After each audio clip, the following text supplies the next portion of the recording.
the siren. You know that memory of you as a child in a meadow with butterflies and the sun and you running through it? Yeah, me neither.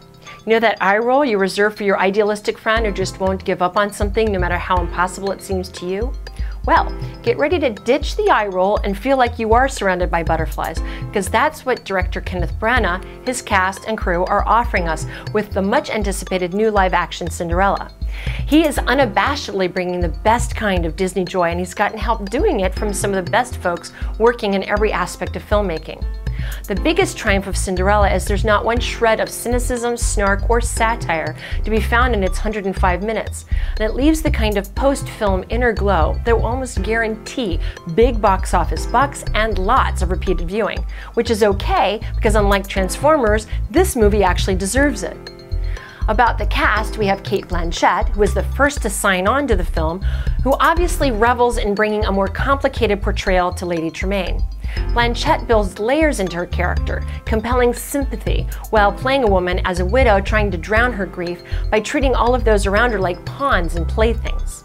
Lily James as Ella exudes an ethereal innocence and compassion that instantly makes the character lovable. She pours sunshine into lines that most would unknowingly tinge with sarcasm. She's pretty much perfect.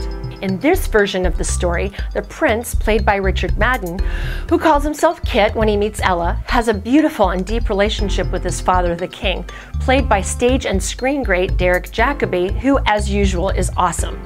Helena Bonham Carter is seen only briefly as the fairy godmother, but as ever, she makes the most of her screen time. Notice how she can act through the limited movement her tight corset and highly detailed crystal-laden dress allow. There really should be an award for best performance while barely being able to breathe or move. Of all princesses in Disney history, Cinderella and Belle from Beauty and the Beast have the most dramatic and recognizable costumes. If there was ever a costume designer who deserved credit for a film's success, it's three-time Oscar winner Sandy Powell. She won for The Young Victoria, Shakespeare in Love, and The Aviator, but I think Cinderella beats them all for how important the costumes are to character and story. Ella's two crazy gorgeous costumes are her ball gown and her wedding dress, but even her everyday working attire is the stuff cosplayer dreams are made of. The ball gown has 10,000 Swarovski crystals and 270 yards of fabric. Somehow, Powell was able to engineer it to be both visually voluminous and also light enough for Ella to run from the ball.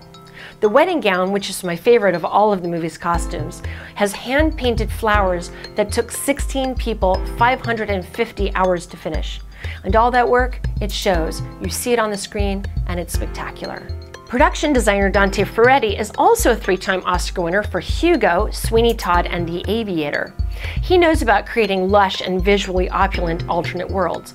For Cinderella, he designed a wonderful series of real sets, environments, and props, most memorable of which is the coach. He used jewels and jewel boxes as inspiration, and the resulting highly decorative gold carriage is a showstopper. Ferretti also designed a three-story, 50-yard-long ballroom that took up almost the entire Bond soundstage at Pinewood Studios in England. The curtains alone used over 2,000 yards of fabric. Remember to look for one of the 17 chandeliers holding 5,000 oil candles that they had handmade in Venice. Also essential to the look and mood of the film is Harris ZAMBARLOUKOS' photographic work. He shot Cinderella on special film that captured the visual style of the widescreen cinemascope so popular in the classic 50s musicals. His spectacular results are the biggest argument for continuing the use of traditional film in Hollywood. I dare you to see this movie and walk away thinking only the actors and director are what make the heart of it. The artists behind this film are definitely some of the biggest stars of Cinderella. There's also something wonderful about a purely positive message devoid of cynicism, and that's what you get with Cinderella 2015. It leaves us all sparkling, well, like 10,015 crystals. If you'd like to see more reviews, please do subscribe to Cinema Siren, where we want to guide you through a sea of celluloid and help you find your new favorite film. Thanks so much, and we'll see you soon.